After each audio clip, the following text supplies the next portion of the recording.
बहुत समय पहले की बात है। एक बहुत ही प्रसिद्ध गुरुकुल था और उसके आचार्य बहुत ही विद्वान थे।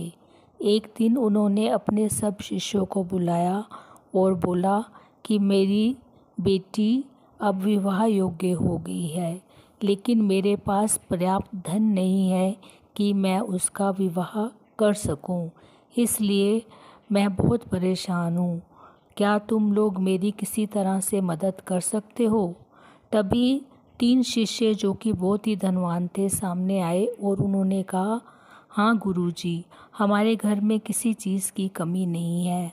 हम अपने माता पिता से पूछकर आपको धन लाकर दे देंगे, जो कि आप विवाह कार्य में इस्तेमाल कर सकते हैं।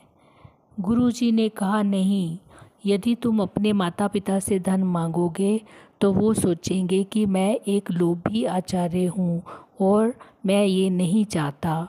लेकिन अगर तुम मेरी मदद करना चाहते हो तो तुम अपने घर से जो भी सामग्री लाओ, इस तरह से लाओ कि किसी को भी पता ना चले।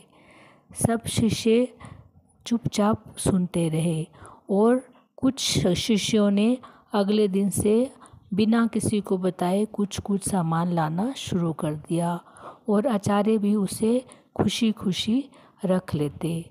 कुछ ही दिनों में बहुत सारी धन और सामग्री इकट्ठी हो गई।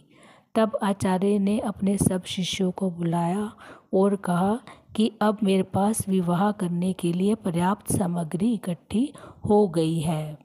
तभी आचार्य जी का ध्यान एक शिष्य की तरफ गया जो कि अपने घर से कुछ भी नहीं लाया था।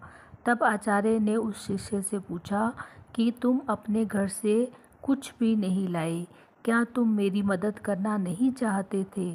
तब उस शिष्य ने कहा, नहीं आचार्य जी, ऐसा नहीं है, लेकिन आपने कहा था कि सामग्री इस तरह से लाई जाए कि घर में कोई देखे ना, लेकिन मेरे घर में ऐसा कोई भी स्थान नहीं है जहाँ पर मुझे कोई ना देखे। कोई देखे या ना देखे, लेकिन मैं तो अपने कुकर्म को देख ही रहा हूँ। यह सुनकर आचार्य जी उठे और उस शिष्य को अपने गले से लगा लिया और आशीर्वाद देते हुए बोले कि तुम ही मेरे अच्छे और प्रिय सच्चे शिष्य हो। तुमने मेरे कहने पर भी गलत रास्ता नहीं अपनाया और कोई गलत काम नहीं किया, इसलिए मैं तुमसे बहुत प्रसन्न हूँ और तुम ही मेरी बेटी के लिए योग्य वर हो। असल में आचार्य जी अपनी बेटी के लिए योग्य वर की तलाश में थे। उन्हें किसी तरह की धन और सामग्री की आवश्यकता नहीं थी।